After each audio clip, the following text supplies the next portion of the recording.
Hello everyone, Sharma और मैं आप सभी लोगों का स्वागत करती हूँ हमारे अमेजिंग से प्लेटफॉर्म मैथ एक्स पे। तो बेटा, जैसे कि हम लोग NCERT line to line series कर ही रहे हैं एंड हम लोग हेलो एल्कीन्स हेलो एरीन्स पढ़ रहे थे। सो आज हमारा सेकंड पार्ट है जिसमें हम लोग केमिकल रिएक्शंस पढ़ने जा रहे हैं, जहां से काफी ज्यादा क्वेश्चंस हमारे नीट एग्जाम में आते हैं। तो मैं आपको एग्जैक्टली बताऊंगी कौन से पोर्शन को आपको बहुत ज़्यादा ध्यान देके पढ़ना है, जहाँ से हर साल क्वेश्चन बनने के चांस होते हैं। तो शुरू करते हैं हम लोग अपना चैप्टर। सो देखो बेटा, सबसे पहले केमिकल रिएक्शंस में मैं आपको बता दूं कितने केमिकल रिएक्शंस हमको पढ़ने हैं। तो nucleophilic substitution, elimination and reaction with metals, ये तीन तरह के रिएक्शन हमारा एल्काइल हैलाइड शो करता है एंड वन बाय वन हम इन्हें पढ़ने वाले हैं। तो सबसे पहले पढ़ेंगे nucleophilic substitution reaction. Nucleophilic substitution का मतलब कि मान लो ये मेरा, हाँ चलो आगे इन्होंने इसको लिखा हुआ है ऑलरेडी। तो ये मेरा न्यूक्लियोफाइल है, ये मेरा एल्काइल हैलाइड है। आप ये देखिए, ये हमारा X नेगेटिव यहाँ से निकलेगा और इसकी जगह आ जाएगा न्यूक्लियोफाइल। ये भी एक इलेक्ट्रॉन रिच स्पीशीज है। तो एक न्यूक्लियोफाइल निकल रहा है और दूसरा न्यूक्लियोफाइल उसकी जगह आके बैठ रहा है। तो ऐसे रिएक्शंस को हम क्या कहते हैं? Nucleophilic substitution reactions. अब ये तो हो गई हमारी कॉमन सी बात। यहाँ पे आप देखो डेफिनेशन सी दे रखी है हमें, the nucleophilic reaction initiated by nucleophile is called nucleophilic substitution reactions. ये सारी चीजें, it is one of the most useful reactions of alkyl halides in which halogen is bonded to sp3 hybridized carbon. ठीक है जी, यहाँ पे जहाँ halogen bonded है तो ये ध्यान रहे, ये sp3 हाइब्रिडाइज कार्बन है, ये sp2 हाइब्रिडाइज कार्बन नहीं है, क्योंकि अगर sp2 हुआ फिर ये न्यूक्लियोफिलिक सब्स्टिट्यूशन रिएक्शन शो नहीं करेगा। तो ध्यान रहे, हम अभी जो बात कर रहे हैं न्यूक्लियोफिलिक सब्स्टिट्यूशन रिएक्शंस की, ये किसके साथ बॉन्डेड है? ये उस कार्बन के साथ बॉन्डेड है जिसकी हाइब्रिडाइजेशन sp3 है। हर एक लाइन एनसीईआरटी की बहुत ज्यादा इंपॉर्टेंट होती है। The products formed by the reaction of haloalkanes with some common nucleophiles are given. हाँ जी, तो एक टेबल दिया है एनसीईआरटी में जो कि काफी ज्यादा इंपॉर्टेंट टॉपिक है। इस पर्टिकुलर टेबल पे मैं अभी आती हूँ, लेकिन पहले मैं आप लोगों को न्यूक्लियोफिलिक सब्स्टिट्यूशन रिएक्शंस किस तरह से होते हैं, कितने टाइप के होते हैं, उनके क्या क्या मैकेनिज्म है, पहले मैं आपको वो एक्सप्लेन करूंगी, फिर मैं आपको इस टेबल पे लेकर आऊंगी। तो चलिए पहले हम लोग देखते हैं कि हमारे कितनी तरह के होते हैं न्यूक्लियोफिलिक सब्स्टिट्यूशन। तो बेटा, दो तरह के हमारे पास न्यूक्लियोफिलिक सब्स्टिट्यूशन रिएक्शंस होते हैं। One is your SN2 and another one is your SN1. Nucleophilic substitution 2 का मतलब बाइमोलिकुलर, न्यूक्लियोफिलिक सब्स्टिट्यूशन 1 का मतलब यूनिमोलिकुलर। तो सबसे पहले बेटा हम जो पढ़ेंगे, हम पढ़ेंगे सब्स्टिट्यूशन न्यूक्लियोफिलिक बाइमोलिकुलर। हम पढ़ेंगे सब्स्टिट्यूशन, रेड से अंडरलाइन करती हूं, न्यूक्लियोफिलिक सब्स्टिट्यूशन न्यूक्लियोफिलिक बाइमोलिकुलर SN2।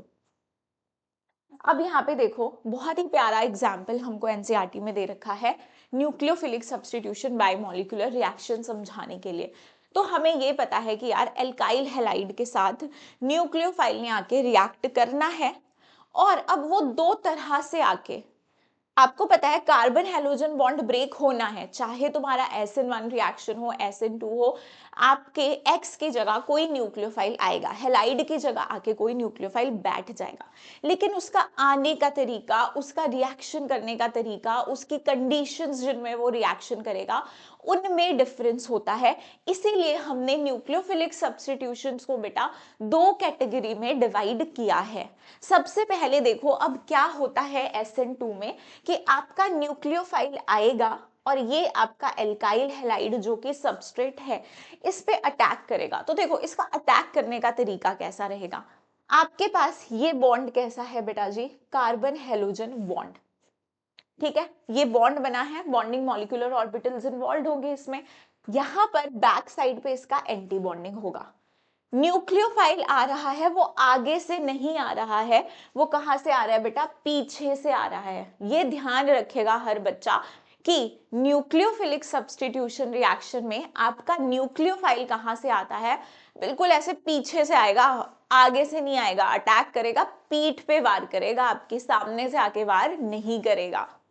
आपका OH नेगेटिव आया एंड इसने एंटी बॉन्डिंग में अपने इलेक्ट्रॉन्स डाल दिए। अब एंटी बॉन्डिंग में इलेक्ट्रॉन्स डाल दिए तो क्या होगा, यहाँ पे बॉन्ड बनना शुरू होगा और ये आगे वाला बॉन्ड टूटना शुरू होगा ना, क्योंकि कार्बन की वैलेंसी 4 से ज्यादा तो हो नहीं सकती। अब जब ये बॉन्ड बन रहा है, टूट रहा है, तो ये जो 3 हाइड्रोजन्स आप देख रहे हो ना, ये 3 हाइड्रोजन्स ये क्या आ जाएंगे एक प्लेन पे। ये मैं आपको सारी बातें पता कौन से समझा रही हूँ, इस पैराग्राफ में जो बातें लिखी है वो सारी मैं आपको समझा रही हूँ इस रिएक्शन के थ्रू। तो ध्यान से समझो, हमारी एनसीईआरटी का पूरा पैराग्राफ आपका यहाँ पर कवर हो रहा है। जब आप इस पैराग्राफ को पढ़ोगे तो आपको ये पैराग्राफ सेंस बनाएगा। तो बेटर है अभी अच्छे से इसको यहाँ पर सुनो। मैं वो नहीं करूंगी कि आपकी यहाँ पे एक एक लाइन को बस नॉवल की तरह पढ़ रही हो जिससे आपको कोई अंडरस्टैंडिंग ना हो। हम लोग प्रॉपर यहाँ पर कॉन्सेप्ट डिस्कस कर रहे हैं और एनसीईआरटी में जो चीजें दी है वही डिस्कस कर रहे हैं। नाउ आपके पास ये जो हाइड्रोजन है, तो एनसीईआरटी लिखता है कि ये हाइड्रोजन जो होते हैं ये एक प्लेन में मूव कर जाते हैं। अभी ये क्या है, सेम प्लेन पे है, सारे हाइड्रोजन्स एक ही प्लेन पे है। अब ये OH के साथ बॉन्ड बन रहा है, Cl के साथ आपका बॉन्ड टूट रहा है। जब ये बॉन्ड बन जाएगा तो ये हाइड्रोजन्स पीछे की तरफ मूव हो जाएंगे। इस पीछे की तरफ मूव होने को बेटा हम क्या बोलते हैं, inversion in configuration, inversion in configuration। ये inversion जो हुई है आप इसे कैसे समझ सकते हो, एक एग्जाम्पल इसके लिए दिया जाता है अम्ब्रेला वाला। जब आप तूफान में अम्ब्रेला लेके निकलते हो तो आप देखते हो अम्ब्रेला कैसे पीछे मुड़ जाता है ना, बिल्कुल तूफान से सारा अम्ब्रेला तुम्हारा पीछे की तरफ हो जाता है। इसी तरह से ग्रुप्स भी तुम्हारे अगर इस तरफ से ऐसे ओरिएंटेड थे तो ये तुम्हारे पीछे को हो गए, ये ऐसे पीछे को हो गए ग्रुप्स। तो इसे क्या बोला, इन्वर्जन। यहाँ मैंने तुम्हें इन्वर्जन समझा दिया, लेकिन बेटा एक्चुअल में हम इन्वर्जन की बात कब करते हैं, यहाँ तो सारे तीनों हाइड्रोजन्स है तो यहाँ तुम्हें इन्वर्जन की बात करने की जरूरत नहीं है। लेकिन हाँ, हमने जस्ट समझा कि ग्रुप्स पीछे की तरफ हो जाते हैं। इन्वर्जन रिटेंशन मतलब ये हम स्टीरियो केमिस्ट्री की बातें कब करते हैं, कब हम इसे पिक्चर में लाते हैं, जब आपका कार्बन कायरल होता है। तो टेंशन मत लो, हमने ये चीजें ऑप्टिकल आइसोमेरिज्म में सीखी है, लेकिन एनसीईआरटी तुम्हें हेलो एल्केन्स हेलो एरीन्स में बहुत अच्छे से एक्सप्लेन करती है ऑप्टिकल एक्टिविटी क्या होती है, कायरलिटी क्या होती है। ये सारी चर्चाएं एनसीईआरटी ने इस चैप्टर में ही कर रखी हैं।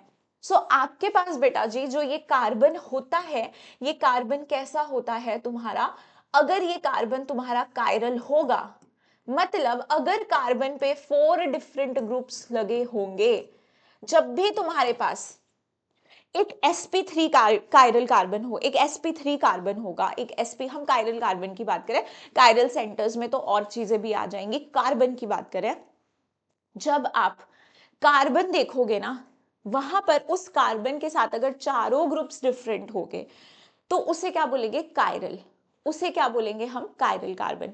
और स्टीरियो केमिस्ट्री की बात बेटा हम कब करेंगे, जब हमारे पास एक कायरल कार्बन होगा, जब उस पे चारों ग्रुप्स डिफरेंट होंगे, उसे हम एसिमेट्रिक कार्बन भी कहते हैं। ठीक है जी, यहां तक बातें क्लियर है।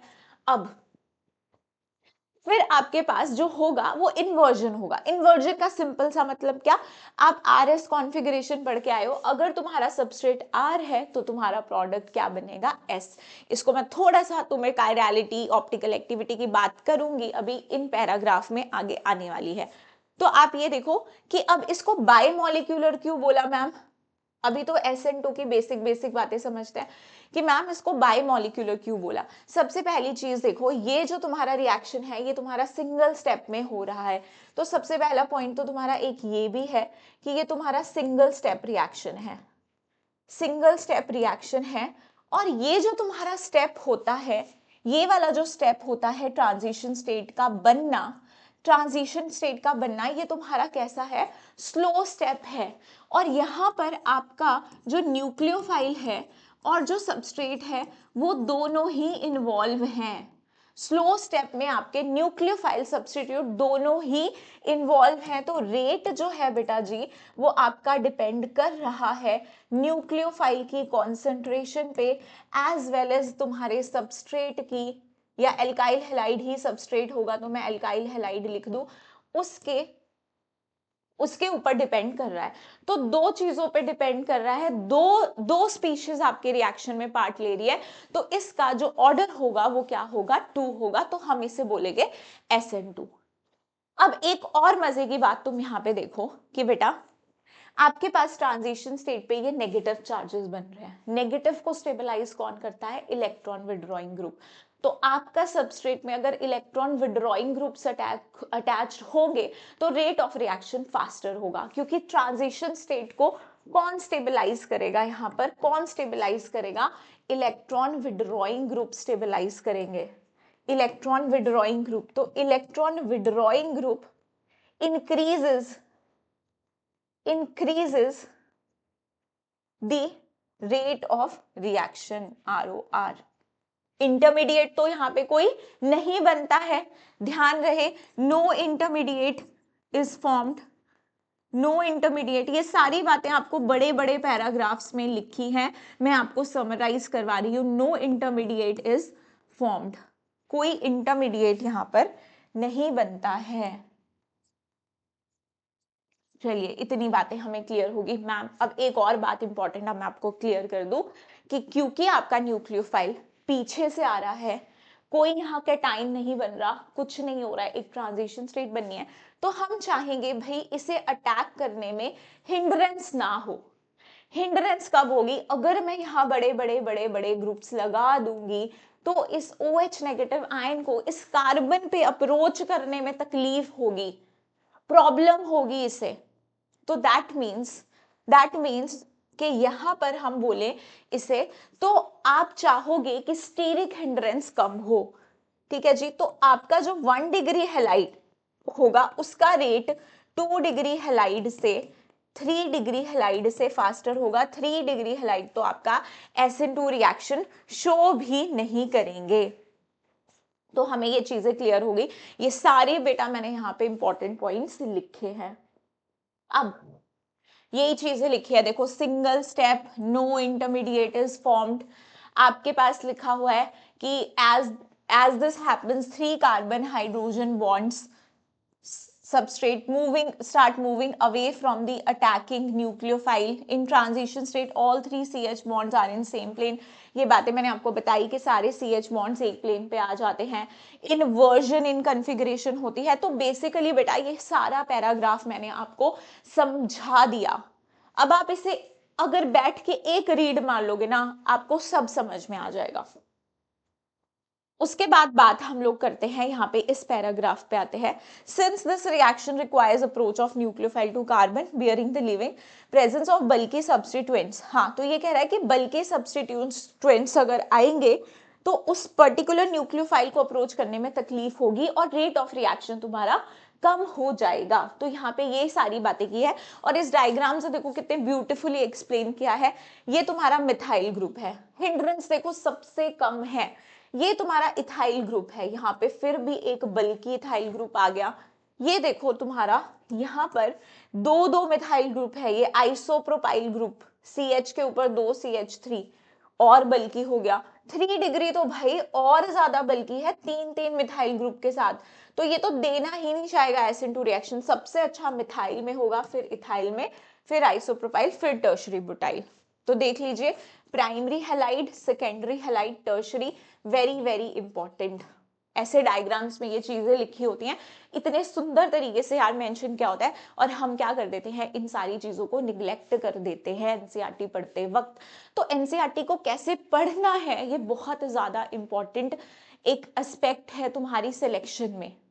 NCERT सब पढ़ते हैं लेकिन डिपेंड करता है आप NCERT किस तरह से पढ़ते हो। क्या आप उसमें जरूरी डायग्राम्स, टेबल्स, छोटे छोटे पॉइंट्स को इग्नोर कर देते हो या उनको भी समझते हो, that creates a difference. Now अब आते हैं तुम्हारे सब्स्टिट्यूशन यूनिमोलिकुलर रिएक्शन पे। यूनिमोलिकुलर का मतलब देखो, अब SN1 is your unimolecular reaction. अब क्या है ना, इसे समझते हैं हम 3 डिग्री हैलाइड से। यहाँ पे देखो, आपने क्या लिया है, 3 डिग्री हैलाइड। 3 डिग्री हैलाइड ये ले लिया तुमने CH3 में, इसे खोल के लिखूं तो तुम खुद समझोगे, CH3 Br। ठीक है जी। अब यहाँ पर तुम अटैक करवा रहे हो एक न्यूक्लियोफाइल का। अब सबसे पहले बेटा क्या होगा, अब ये जो स्टेप, ये जो रिएक्शन है, ये SN2 की तरह सिंगल स्टेप रिएक्शन नहीं होता है। ये रिएक्शन आपका 2 स्टेप में कंप्लीट होता है। तो ये देखिए, यहाँ पे स्टेप 1 लिखा गया है। स्टेप 1 में बेटा ये क्या बोल रहा है, स्टेप 1 में ये बोल रहा है कि आपका जो लीविंग ग्रुप है वो निकल जाएगा।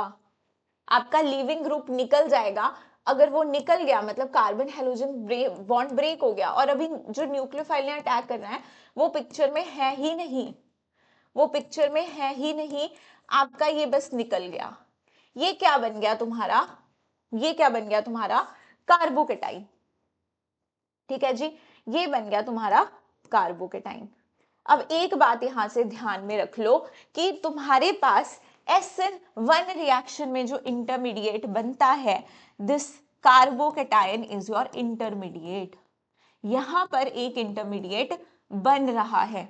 अब एक और बात मैं तुम्हें SN2 में बताना भूल गई थी कि बेटा जो तुम्हारा SN2 रिएक्शन होता है, SN2 रिएक्शन होता है, उसको फेवर करते हैं तुम्हारे पोलर एप्रोटिक सॉल्वेंट। तो यहाँ पे एक पॉइंट नोट कर लो, पोलर एप्रोटिक सॉल्वेंट। मैम ये पोलर एप्रोटिक सॉल्वेंट क्या होते हैं, वैसे तो मैंने तुम्हें डिटेल में अपनी वीडियोस में समझाया है पोलर प्रोटिक, पोलर एप्रोटिक के बीच का डिफरेंस, नॉन पोलर क्या होता है, लेकिन यहाँ पे तुम्हें थोड़ा सा आइडिया दे देती हूँ। CH3 COO CH3, क्या ये पोलर है? यस मैम, यहाँ पे पोलैरिटीज तो हैं। क्या इसके पास कोई भी H ऐसा है जो इलेक्ट्रोनेगेटिव एटम से जुड़ा हो? नहीं मैम, यहाँ पे तो कार्बन से जुड़ा है, तो ऐसे इसके पास कोई एसिडिक H नहीं है। सो ऐसे सॉल्वेंट्स को हम कहते हैं पोलर एप्रोटिक। जबकि तुम्हारे पोलर प्रोटिक सॉल्वेंट्स होते हैं जो पोलर भी होते हैं और H एक इलेक्ट्रोनेगेटिव एलिमेंट से जुड़ा होता है, जैसे वाटर। तो तुम्हारे जो SN2 रिएक्शंस होते हैं वो पोलर एप्रोटिक सॉल्वेंट की प्रेजेंस में होते हैं, पोलर एप्रोटिक सॉल्वेंट की प्रेजेंस में होते हैं। और ये जो तुम्हारे पोलर एप्रोटिक सॉल्वेंट्स होते हैं, अब क्योंकि यहां पर नेगेटिव, यहां पर पॉजिटिव, यहां पर नेगेटिव, यहां पर पॉजिटिव, तो क्या होता है ना बेटा कि आपके पास ये वाले जो पर्टिकुलर सॉल्वेंट्स होते हैं, ये तुम्हारे, अगर मैं बोलूं किसी एनायन, मान लो तुम्हारे पास एनायन है X नेगेटिव, ठीक है, मान लो NaCl है तुम्हारे पास, NaCl कैसे टूटेगा, Na पॉजिटिव Cl नेगेटिव में। तो ये तुम्हारा नेगेटिव को क्या कर पाता है, नेगेटिव को सॉल्वेट नहीं कर पाता, क्योंकि इस पॉजिटिव नेगेटिव में इंटरेक्शन हो ही नहीं पाती है, क्योंकि यहाँ पे बहुत बड़े बड़े बल्कि ग्रुप्स जुड़े होते हैं। तो यहाँ ये इसको सराउंड ही नहीं कर पाएगा, Cl नेगेटिव को सराउंड ही नहीं कर पाएगा। मतलब कि ये तुम्हारा जो नेगेटिव वाला पार्ट होगा उसको ये जो Cl नेगेटिव है इसको सॉल्वेट नहीं कर पाता है। अब देखो बेटा, अब देखो, अगर तुम्हारा मैं SN1 रिएक्शन करवा रही हूं और यहाँ पे कार्बोकेटाइन बन रहा है, पहले स्टेप में तुम्हारा कार्बोकेटाइन बन रहा है, और यहाँ मैं पोलर एप्रोटिक सॉल्वेंट ले लेती और वो Br नेगेटिव आयन को स्टेबल सॉल्वेट ही नहीं कर पाता, तो क्या ये Br नेगेटिव दोबारा से इस पे अटैक नहीं कर देता, रिएक्शन फिर पीछे ना चली जाती? तो हम इन पर्टिकुलर रिएक्शंस को किसकी प्रेजेंस में कराते हैं, polar protic solvent, polar protic solvent. मतलब कि आपका Br नेगेटिव निकला और हमने जैसे वाटर लिया है, यहाँ पर वाटर, अगर आपका वाटर एज ए न्यूक्लियोफाइल भी काम कर रहा है, एज ए सॉल्वेंट भी काम कर रहा है, ऐसे रिएक्शन को हम सॉल्वोलिसिस कह देते हैं, जहां आपका सॉल्वेंट एज ए न्यूक्लियोफाइल काम करता है। तो यहाँ पे अगर मैं सॉल्वोलिसिस करा रही हूँ तो आपका वाटर आएगा और इस Br नेगेटिव को सराउंड कर लेगा। कहाँ से सराउंड करेगा मैम, H वाली साइड से करेगा ना, H वाली साइड से करेगा। तो इस तरह से क्या कर देगा, सराउंड कर देगा। अब Br नेगेटिव तुम्हारा वापस से जो कार्बोकेटाइन बना है उस पे अटैक नहीं कर पाएगा। ये चीज हो गई। अब दूसरे स्टेप में तुम्हारा न्यूक्लियोफाइल आएगा, वो अटैक करेगा और यहाँ पे तुम्हारा रिएक्ट प्रोडक्ट बना देगा। तो पहला स्टेप जो होता है दैट इज स्लो स्टेप, ये तुम्हारा रेट डिटर्मिनिंग स्टेप है। और आप देखो रेट डिटर्मिनिंग स्टेप में आपका सिर्फ एक सबस्ट्रेट इन्वॉल्व है, न्यूक्लियोफाइल तो दूसरे स्टेप में आ रहा है ना, विच इज फास्ट, ये तो दूसरे स्टेप में आया है। तो यहाँ पे जो रेट है वो सिर्फ और सिर्फ आपका इस पर्टिकुलर सबस्ट्रेट पे डिपेंड करता है, दैट इज एल्काइल हैलाइड। तो एक ही चीज पे रेट डिपेंड कर रहा है, तो हमने इसको क्या बोला, यूनिमोलिकुलर रिएक्शन। और इंटरमीडिएट क्या बन रहा है बेटा, तुम्हारा कार्बोकेटाइन। तो जितना ज्यादा स्टेबल तुम्हारा कार्बोकेटाइन बनेगा, इंटरमीडिएट जितना ज्यादा स्टेबल बनेगा, उतना ज्यादा रेट फास्ट होगा। तो मैं ये बोल सकती हूँ rate is directly proportional to stability of carbocation. और हमें पता है 3 डिग्री कार्बोकैटाइन्स ज्यादा स्टेबल होते हैं, तो 3 डिग्री आरएक्स का rate 2 degree RX and 1 degree RX से फास्ट होगा। तो ये काफी इंपॉर्टेंट बातें हैं, आगे पैराग्राफ्स में यही सारी बातें तुम्हें लिखी गई हैं, ये चीजें यहाँ पे नोट कर सकते हो तुम लोग। अब नेक्स्ट हम आगे बढ़ते हैं, इस रिएक्शन में और चीजें हमें क्या बता रखी हैं। तो देखो बहुत ही सुंदर यहाँ पे लिखा है tertiary halide, secondary halide, primary halide, और तुम्हारा यहाँ पर मिथाइल, मिथाइल ग्रुप है हैलाइड के साथ, मिथाइल हैलाइड। अब यहाँ पे अगर हम देखें तो SN2 का रिएक्शन इस तरफ बढ़ेगा, सबसे ज्यादा तुम्हें क्या CH3X में देखने को मिलेगा क्योंकि HH है, कम हिंड्रेंस है। और SN1 टर्शरी हैलाइड सबसे अच्छा देंगे, तो इस तरफ जाएंगे तो SN1 का रेट बढ़ेगा। अब और देखो ये चीज वेरी वेरी वेरी इंपॉर्टेंट, यहाँ पर ये चीज तुम्हारी बहुत ज्यादा इंपॉर्टेंट है, इसे मेरे साथ अंडरलाइन कर दो। फॉर द सेम रीजन अगर हम बात करें allylic and benzylic halides show high reactivity towards SN1 reaction. The carbocation thus formed gets stabilized through resonance. अब ध्यान रहे एलाइलिक की बात हो रही है यहाँ पे, विनाइलिक की नहीं। आप देखो एलाइलिक ग्रुप्स क्या होते थे, हमने एलाइलिक ग्रुप्स की बात करी है मैम। sp2 के बगल में अगर sp3 कार्बन है, उसके साथ हैलाइड ग्रुप जुड़ा है, तो उन्हें हम एलाइल हैलाइड कहते हैं। जिसने पार्ट 1 नहीं देखा है, मैंने बोला यहां से डायरेक्टली क्वेश्चन आता है।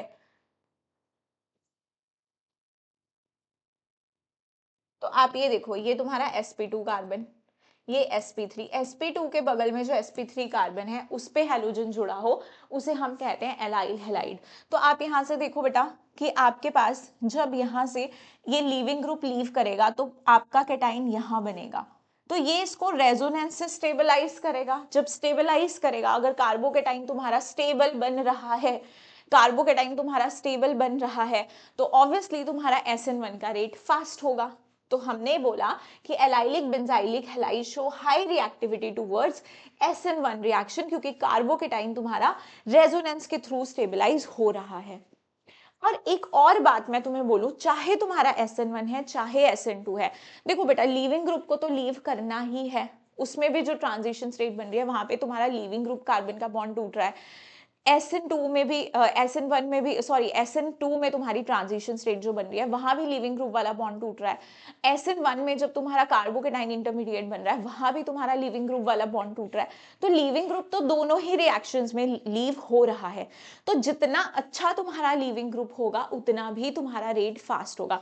तो दोनों के लिए मैं बात करूं, for given alkyl groups reactivity of alkyl halide follows the order, सबसे अच्छा RI देगा, फिर RBr, RCl, RF, क्योंकि I जो है is a good leaving group. सबसे अच्छा लीविंग ग्रुप तुम्हारा क्या है, I, क्योंकि तुम्हारा जो I नेगेटिव होता है वो कैसा होता है, स्टेबल होता है। स्टेबल होगा तो वो वापस से रिएक्ट करने की कोशिश नहीं करेगा। चलिए, तो ये बातें कुछ थी हमारे पास। अब ये एग्जाम्पल देखो, इस एग्जाम्पल में मुझे बताओ कि इनमें से which would undergo SN2, SN2 पूछा है।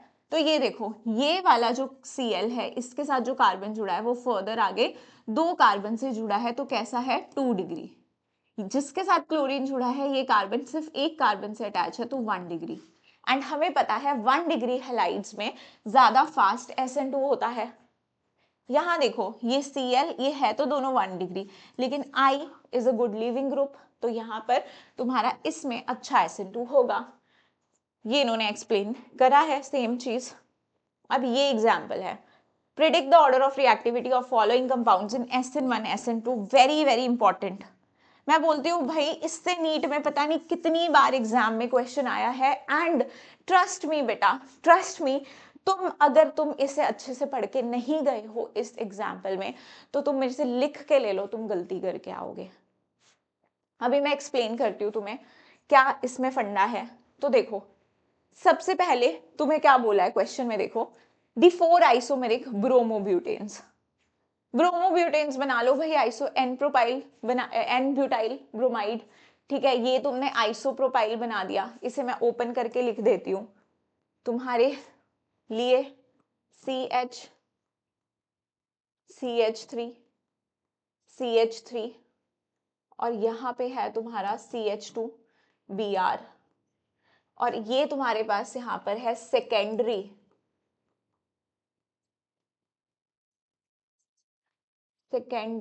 ब्यूटाइल ब्रोमाइड, और यहाँ पे तुम्हारा क्या है 3 डिग्री। अब इतना तो सबको चमका होगा, जब मैं SN1 का रेट लगाऊंगी बेटा, जब मैं SN1 का रेट लगाऊंगी तो सबसे अच्छा SN1 कौन देगा? सबसे अच्छा तो मैम ये ही देगा, क्योंकि ये है 3 डिग्री। 3 डिग्री मैम इसने क्या बिगाड़ा था, इसको भी आप खुद ही बना लेते, बना देती हूँ, ठीक है जी, बना दिया। अब देखो 3 डिग्री है, सही बात है, और 3 डिग्री कार्बोकेटाइन ज्यादा स्टेबल, क्योंकि अल्फा H कितने हैं, 3 3 9, अल्फा H तुम्हारे 9 है, तो भाई जितने अल्फा H उतना स्टेबल कार्बोकेटाइन। यहाँ पे देखो अल्फा H कितने हैं, अल्फा H तुम्हारे 5 हैं, 3 + 2 5, तो उतना स्टेबल कार्बोकेटाइन। लीविंग ग्रुप हटाओ, कार्बोकेटाइन बनाओ, और अगल बगल वाले कार्बन पे देख लो कितने हाइड्रोजन है उतने अल्फा H। इसमें जरा देखो लीविंग ग्रुप जाएगा, कैटाइन यहाँ बनेगा, इसके साथ वाले कार्बन पे एक ही, अगल बगल वालों पे मत देखना, इस पे एक अल्फा H 1, इस पे देखो यहां से ब्रोमीन जाएगा, कैटाइन यहाँ बनेगा, इसके बगल वाले कार्बन पे अल्फा H है 2। मैम यहाँ तो जो ऑर्डर लगा है वो तो ऑर्डर ये लगा है, और आप बोलते हो जितने अल्फा H होते हैं उतना कार्बोकेटाइन स्टेबल होता है। तो बेटा इस एग्जाम्पल में गलती होने के चांसेस हैं, इसीलिए मैं आपको बता रही हूं, ध्यान से पढ़ो एनसीईआरटी क्या लिखती है। ऑफ द 2 प्राइमरी ब्रोमाइड्स, ये दोनों कैसे हैं, ये भी तुम्हारा प्राइमरी ही है, एक ही कार्बन के साथ अटैच है, ये भी दोनों कैसे हैं तुम्हारे, दोनों ही तुम्हारे प्राइमरी, दोनों ही तुम्हारे कैसे हैं, प्राइमरी हैं, प्राइमरी कार्बोकेटाइन्स हैं। चलो ये बात इनमें कॉमन निकल गई। Of 2 primary bromides the carbocation intermediate derived from isopropyl bromide, ये क्या है तुम्हारे पास यहाँ पे, ये ग्रुप होता है isopropyl bromide is more stable then CH3 CH2 इससे एंड ब्यूटाइल ब्रोमाइड से, because of greater electron donating inductive effect of CH3 twice CH, क्योंकि हम बोल रहे हैं इसका इंडक्टिव इफेक्ट यहाँ डोमिनेट कर जाता है, जब अल्फा H का डिफरेंस ज्यादा नहीं है तो आइसोप्रोपाइल का जो इंडक्टिव, इससे तो ज्यादा ही होगा ना इंडक्टिव इफेक्ट बेटा इसका, इस ग्रुप का, ये ज्यादा इलेक्ट्रॉन रिलीजिंग ग्रुप है, तो इसका यहाँ पर इंडक्टिव इफेक्ट डोमिनेट कर जाता है, because the greater electron donating effect of isopropyl group, therefore CH3 isobutyl bromide is more reactive than N-butyl bromide in SN1 reaction। ये बात सबको क्लियर होनी चाहिए, प्लीज इसे अंडरलाइन कर दो। तुम इसको बहुत इग्नोर करते हो, लेकिन तुम्हें ये नहीं पता कि ये कितना इंपॉर्टेंट ये है, और पेपर में जब सवाल आता है तो फिर गलती होने के चांसेस वहां पे रहते हैं। अब अगर मैं रिएक्टिविटी का ऑर्डर लगा दूं अपना, तो तुम्हारा SN2 के लिए उल्टा हो जाएगा, क्योंकि यहाँ पे हिंड्रेंस काफी होगी, इसे अप्रोच करने में ये भी हिंड्रेंस क्रिएट करेगा। तो यहां पर अगर मैं बात करूं सबसे ज्यादा रेट इसका, फिर इसका, फिर इसका, फिर इसका, एकदम उल्टा हो जाएगा SN1 का। अब ये वाला देख लो नेक्स्ट, नेक्स्ट क्वेश्चन था तुम्हारा इनके बीच में, तो ऑलरेडी हम लोग का यहाँ पे इन्होंने बनाया है। यहाँ पे अगर तुम्हें थोड़ा सा अगर इमेजिनेशन में प्रॉब्लम होती है ना, तो ऐसे बना लिया करो। जैसे यहाँ पे क्या है तुम्हारे पास, C6H5 को मैं फिनाइल लिख दूं, C, और यहाँ पे फिनाइल CH3। पहला तो तुम्हारा ये है। यहाँ पे कितने फिनाइल ग्रुप्स हैं, इसमें ना मैं इस कलर से लिखती हूँ तो दिखता नहीं है, तो आई यूज रेड हियर। तो ये एक ये फिनाइल, एक ये फिनाइल और एक मिथाइल। इसमें कितने फिनाइल हैं तुम्हारे पास, 2 फिनाइल और एक H। तो हमारे पास हम ऑर्डर लगा रहे हैं SN1 का। भाई SN1 में अगर तुम्हारे पास यहाँ पर 2 फिनाइल हैं और मिथाइल भी है, 2 फिनाइल हैं और तुम्हारे पास मिथाइल भी हैं, तो ये तो रेजोनेंस से स्टेबलाइज कर रहे होंगे। ये किससे कर रहा होगा, प्लस H से, ये तुम्हारे प्लस M से, प्लस M से। और यहाँ पे तुम्हारा H आ गया, तुम्हारा प्लस H वाला गायब हो गया ग्रुप, तो यहाँ पर इसकी रिएक्टिविटी ज्यादा होगी। यहाँ पे देखो एक ही C6H5 है और एक मिथाइल है, यहाँ पे एक ही CH5 है और एक भी मिथाइल नहीं है। तो जितने ज्यादा फिनाइल ग्रुप्स होंगे उतनी ज्यादा रिएक्टिविटी। यहाँ फिनाइल बराबर है बट मिथाइल यहाँ पे एक कम है, H है, तो मिथाइल का भी तुम्हारा इंडक्टिव इफेक्ट या हाइपर कॉन्जुगेशन ज्यादा डोमिनेटिंग है, तो हाइपर कॉन्जुगेशन इफेक्ट लगेगा। यहाँ C6H5 एक है लेकिन साथ में मिथाइल है, यहाँ पे C6H5 है लेकिन एक भी मिथाइल नहीं है, तो हमारा ऑर्डर ये आ जाएगा। और SN2 का इससे उल्टा आ जाएगा, उसमें तो जितनी हिंड्रेंस कम होगी उतना ही ज्यादा रेट होगा। तो ये हो गया तुम्हारा SN1 और SN2 का रेट। तो ये दोनों क्वेश्चन काफी ज्यादा इंपॉर्टेंट थे, हर बार क्वेश्चन।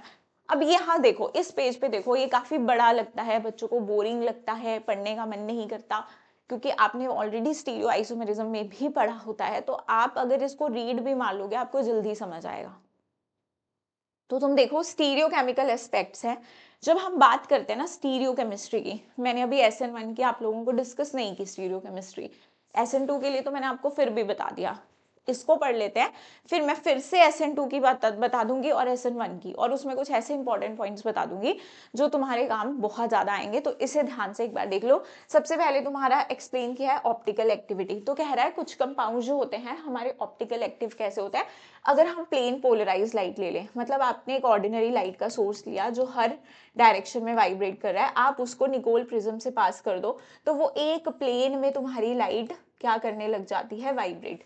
तो अब ये एक प्लेन में है लाइट। अब आपने कोई सैंपल लिया है, आपने उससे प्लेन पोलराइज लाइट पास करवाई। अब ये सारा काम आप करा रहे हो एक इंस्ट्रूमेंट में, पोलैरिमीटर में।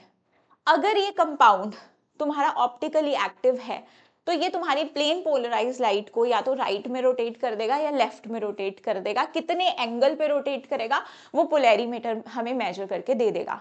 अगर इस तरह की डिफ्लेक्शन आ रही है, राइट लेफ्ट रोटेशन देखने को मिल रही है, मतलब मैंने जो कंपाउंड उस पर्टिकुलर जो मेरा क्या बोलते हैं जिसमें हम लोग लेते हैं इस कंपाउंड को, वो हमारे पास क्या होगा, वो कंपाउंड ऑप्टिकली एक्टिव होगा अगर उसने प्लेन पोलराइज लाइट को रोटेट कर दिया। अब मैम अब ऐसा करेंगे हम कि ऑप्टिकली एक्टिव कंपाउंड बताने के लिए लैब में जाएंगे, अपना सैंपल उनको देंगे और उन्हें बोलेंगे भाई एक्सपेरिमेंट करके हमको बता दो। ऐसा हम कुछ नहीं करने वाले हैं। तो हमने तुमको क्या सिखाया है कि अगर आपको पता करना है बिना लैब में, बिना पोलैरिमीटर का इस्तेमाल किए कि तुम्हारा कंपाउंड ऑप्टिकली एक्टिव है या नहीं है, तो उसके लिए हम बेटा आपको कुछ चीजें बताते हैं। अगर किसी कंपाउंड में, आपके पास कोई कंपाउंड आया, उसने बोला भाई बता दे, डॉक्टर साहब बनने वाले हो तुम, मुझे बताओ कि मैं ऑप्टिकली एक्टिव हूं, मैं पॉजिटिव हूं कि नहीं हूं, तो तुम्हें उसके सिम्टम देख के बताना है। बाद में बोलोगे टेस्ट वेस्ट, पहले बोलोगे भाई तेरे को सिम्टम क्या है।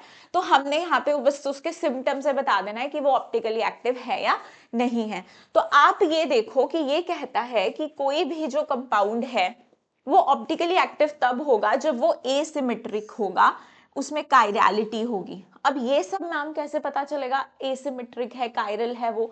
तो देखो कायरलिटी के लिए, काइलिडिटी के लिए या एसिमेट्रिक कार्बन के लिए तुम क्या पहचान रखोगे कि आपका जो एक कार्बन है इसके साथ चारों ग्रुप डिफरेंट जुड़े होंगे, तब ये एसिमेट्रिक कार्बन, एसिमेट्रिक कार्बन या कायरल कार्बन कहलाएगा, एसिमेट्रिक या फिर कायरल कार्बन कहलाएगा। इतनी बात समझ में आ गई अगर चारों ग्रुप डिफरेंट हुए। अब मैम चारों ग्रुप डिफरेंट हो गए तो हमने बोल दिया, अब एक और चीज हम बोलते हैं, अगर इसमें plane of symmetry, centre of symmetry, ये सारे जो सिमेट्री एलिमेंट्स होते हैं अगर ये एब्सेंट होते हैं तब भी हमारा मॉलिक्यूल कैसा होता है, कायरल होता है। जब एक ही कायरल सेंटर है ना, कई कंपाउंड ऐसे होते हैं ना जिनमें दो दो कायरल सेंटर आ जाते हैं, उनमें तो हम पीओएस वगैरह भी चेक करते हैं, लेकिन जब एक ही कायरल कार्बन है तो हमेशा चेक करो कि चारों ग्रुप डिफरेंट है तो वो हमेशा कायरल होगा। अगर दो भी सेम होगे ना कभी कायरल नहीं होगा। जब इस तरह के दो कायरल सेंटर आते हैं फिर हमें plane of symmetry, centre of symmetry वगैरह चेक करने पड़ता है, वो मैंने अपने ऑप्टिकल आइसोमेरिज्म के वीडियो में बहुत डिटेल में करवाए हैं, अभी हम उनका जिक्र यहाँ पे नहीं करेंगे। जिसको ये सारी चीजें बहुत डिटेल में समझनी है तो बेटा वन शॉट में मैंने कुछ स्किप नहीं किया है, आप जाके मेरा स्टीरियो आइसोमेरिज्म का मैंने अलग से बनाया, मैंने ज्योमेट्रिकल को मिक्स नहीं करा है उसमें, मैंने उसमें स्ट्रक्चरल को मिक्स नहीं किया, मैंने स्ट्रक्चरल अलग बनाया है, ज्योमेट्रिकल अलग बनाया है, मैंने स्टीरियो आइसोमेरिज्म अलग बनाया है, और काफी डिटेल में आप लोगों के साथ चीजें डिस्कस करी हैं जो आप बेसिकली मतलब बहुत ज्यादा लेक्चर्स में आप पढ़ते हो इन टॉपिक्स को। मैंने उसको बहुत अच्छे से पीपीटीज के थ्रू आप लोगों को काफी मेहनत करके चीजें समझाई हैं in a short duration of time, तो आप वहां पे जाके इसको टॉपिक को डिटेल में पढ़ सकते हो। अभी we will just stick to NCERT. तो आप ये देखिए, हाँ जी, तो एसिमेट्रिक कार्बन, कायरल कार्बन हम किसे कहेंगे जहां पे चारों ग्रुप हमारे डिफरेंट आएंगे। अब ये कायरलिटी के लिए एक चीज बोलता है कि आपके जो कायरल ऑब्जेक्ट्स होते हैं उनकी जो मिरर इमेजेस होती हैं वो नॉन सुपर इम्पोजेबल होती हैं। जैसे मेरे ये हाथ, ये मेरे हाथ हैं, ये एक दूसरे के मिरर इमेज है ना, बिल्कुल जैसा मेरा ये हाथ दिख रहा है वैसा मेरा ये हाथ है। अब अगर मैं इस हाथ को इस हाथ के ऊपर रखूं तो ये इसे सुपर इम्पोज नहीं करेगा, मेरा एक थंब यहाँ आ रहा है, मेरा एक थंब यहाँ आ रहा है, सो ये कैसी हुई, non superimposable mirror images. तो बेटा ऐसी मिरर इमेजेस जो एक दूसरे पे नॉन सुपर इम्पोजेबल होती हैं, ऐसे कंपाउंड्स केमिस्ट्री में जो दिखने में तो हमें सेम लग रहे हैं लेकिन उनकी जो मिरर, क्योंकि वो दिखने में सेम तभी हुए ना क्योंकि एक दूसरे के मिरर इमेज है, लेकिन एक दूसरे पे वो नॉन सुपर इम्पॉसिबल है, उन्हें हम उनके बीच का रिलेशन, उन दो कंपाउंड्स के बीच का जो रिलेशनशिप है उसे हम कहते हैं, उन दोनों को हम कहते हैं इनेंशियोमर्स। जैसे आप ये हाथ पैर का एग्जाम्पल दिया, ये कैसे ऑब्जेक्ट्स हैं, कायरल और non superimposable mirror image. लेकिन इस ग्लास को इस ग्लास के ऊपर रखो सुपर इम्पोज कर जाएगा, इस सर्कल को इस सर्कल पे रखो तो सुपर इम्पोज कर जाएगा, तो ये कैसे हैं, नॉन कायरल और हमारे non superimposable mirror images हैं। तो यही बातें यहां पर सारी लिखी गई हैं। तो अब देखिए आपके पास यहाँ पे बोला गया है ए है, बी है, सी है। अब सबसे पहले बात बताओ क्या ये कायरल है, मैम इस पे तो दो मिथाइल ग्रुप है, सेम ग्रुप है तो कायरल तो नहीं है। अब ये इसकी इन्होंने मिरर इमेज बना दी। अब तुम सोचो इस बी, ये जो इसकी मिरर इमेज बनाई, इसको अगर तुम 180 डिग्री पे रोटेट करो और इस पे रखो तो रख दोगे, सुपर इम्पोज कर जाएगी। अगर इसमें कायरलिटी नहीं है तो ये सुपर इम्पोज कर जाएगी। तो ऐसे मॉलिक्यूल्स तुम्हारे कैसे होते हैं, नॉन सुपर इम्पोजेबल इनकी मिरर इमेजेस होती हैं। तो ए और बी जो है वो कैसे हो गए तुम्हारे सुपर इम्पोजेबल, मतलब इन्होंने ये सी ऐसे इसी को रोटेट करके सी बनाया और फिर बोला ये ए और सी देखो सेम ही तो बन गए। तो देखो बहुत ही ब्यूटीफुल पिक्चर्स के साथ एनसीईआरटी ने तुम्हें बहुत सिंपल वे में चीजों को एक्सप्लेन करने की कोशिश की है। और ऐसे ऐसे मॉलिक्यूल्स में जहां पर तुम्हारे दो सेम ग्रुप्स हैं उन्हें एक आयरल मॉलिक्यूल बोलेंगे। अब यहां पे तुम्हें दिए हुए हैं ऐसे ग्रुप्स जहां पर ये ग्रुप ये ग्रुप ये ग्रुप ये सारे सेम है लेकिन एक कार्बन पे देखो चारों ग्रुप डिफरेंट है। अब चारों ग्रुप डिफरेंट है, ये दोनों एक दूसरे की मिरर इमेजेस है, OH के सामने OH, CH3 के सामने CH3, C2H5 के सामने C2H5, H के सामने H। हाँ जी, मिरर इमेजेस हैं। और कैसा कार्बन है, कायरल। मैम ये कार्बन है कायरल। तो आप अगर इसे रोटेट करके इसके ऊपर रखने की कोशिश भी करो तो भी ये तुम्हारी कैसी आएंगी, नॉन सुपर इम्पोजेबल आएंगी। ये non superimposable mirror images तुम्हारी यहां पर आकर बन जाएंगी। E is the mirror image of D। E is rotated by 180 degree to get F। आपने क्या किया, इसे रोटेट किया टू गेट F। बट अब आपने अगर इसे रोटेट कर दिया, आपने ई को रोटेट कर दिया ये बनाने के लिए, and F is non super imposable on it's mirror image D, लेकिन ये जो है ये इस पे सुपर इम्पोज नहीं कर पाएगी। These are your non superimposable mirror image. तो देखो C2H5 अगर मैं इसे उठा के इसके ऊपर रख दूं तो CH3 के ऊपर C2H5 आ रहा है, C2H5 के ऊपर CH3 आ रहा है, H के ऊपर H आ गया, लेकिन बाकी तो सुपर इम्पोज नहीं कर रहे हैं ना, तो ये कैसी होती है, नॉन सुपर इम्पोजेबल। हाँ जी, तो ये सारी चीजें यहाँ पे दी हैं। इन एंशियोमर्स मैंने आपको बता दिए कि non superimposable mirror images होती हैं, और चीजें यहाँ पे देख लो इसके बारे में कि they only differ with respect to rotation of plane polarise light. एक अगर ये दोनों एक दूसरे की मिरर इमेज है तो एक क्या करेगा, देखो थ्री डायमेंशनली जो इसके साथ मॉलिक्यूल जुड़े हैं उनकी ओरिएंटेशन डिफरेंट है, दिखने में सेम है, लेकिन थ्री डायमेंशनली सोच लो कि इसके साथ मिथाइल ऐसे जुड़ा है, हो सकता है उसके साथ आगे की तरफ हो, तो इनकी 3D अरेंजमेंट डिफरेंट है ना बेटा जी। तो ये क्या करता है, प्लेन पोलराइज लाइट को भी डिफरेंट डायरेक्शन में रोटेट करते हैं, तभी तो इनमें डिफरेंस आया ना, एक राइट में रोटेट करेगा तो दूसरा लेफ्ट रोटेट करेगा, तो किस में डिफर कर रहे हैं, प्लेन पोलराइज लाइट को घुमाने में डिफर कर रहे हैं। सो यहाँ पे लिखा गया है mixture of two enantiomers in equal proportion will have zero optical rotation. अगर एक लाइट को 50% घुमाएगा राइट तो दूसरा 50% लेफ्ट, और इनकी जो ऑप्टिकल एक्टिविटी है वो क्या हो जाएगी, कैंसिल हो जाएगी। और इसी को इक्विमोलर मिक्सचर ऑफ एनेंशियोमर्स को ही हम रेसिमिक मिक्सचर या फिर रेसिमिक मॉडिफिकेशन कहते हैं। तो ये बातें हमें पता होनी चाहिए। अब इसमें तुम्हें क्या करना है, आइडेंटिफाई कायरल सेंटर्स, आराम से कर लोगे। इसके साथ चारों ग्रुप डिफरेंट है तो ये कायरल है, इसके साथ दो ग्रुप सेम है तो ये कायरल नहीं है। यहाँ पे देखो ये मिथाइल, ये तुम्हारा प्रोपाइल, ये डिफरेंट ये डिफरेंट ये डिफरेंट, तो कायरल है। यहाँ पे ये दोनों सेम इथाइल इथाइल, तो ये तुम्हारा कैसा, कायरल नहीं है। इसमें देखो भाई ये तुम्हारा इथाइल, ये तुम्हारा मिथाइल और एक H और एक ब्रोमीन, तो कायरल। यहाँ पे तो कोई कायरल कार्बन नहीं है, इस कार्बन पे दो हाइड्रोजन, इस पे दो दो दो तीन, तो इतनी सारी हाइड्रोजन सेम ग्रुप है, तो ये तुम्हारा कायरल नहीं है। ये इनके सॉल्यूशन दे रखे हैं। अब रिटेंशन के बारे में समझा रहा है वो हमें यहाँ पर, और यहाँ पे इन्वर्जन के बारे में समझा रहा है। ठीक है जी।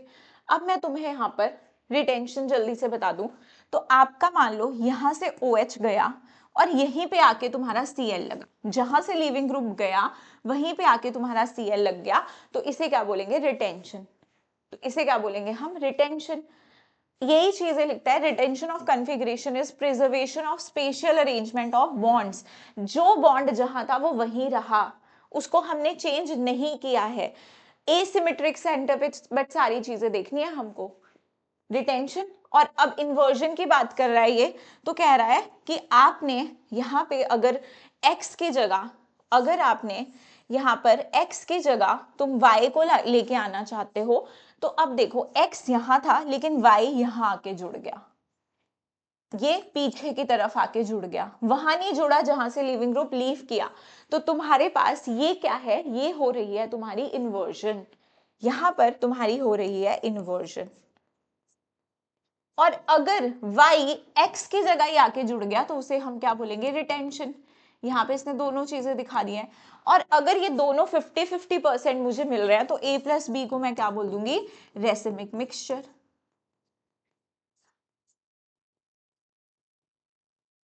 Racemic mixture.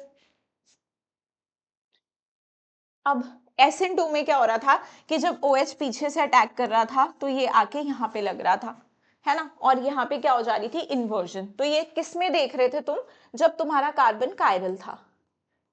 अब एक और बात बताऊं, तुम्हें पेपर में सीधे आता है, तुम्हें आता है कि अच्छा ये तुम्हारा सबस्ट्रेट है, इस पे अटैक कराना है और तुम्हें प्रोडक्ट बनाना है, इन्वर्टेड प्रोडक्ट, तो तुम बना दोगे।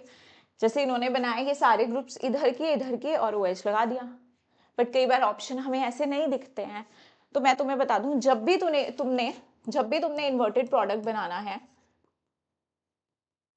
तब तुम क्या करोगे, वन इंटरचेंज करोगे, दैट्स इट। हमें पता है कि मैम अगर ये R है, इन्वर्जन होने की वजह से ये S हो जाएगा।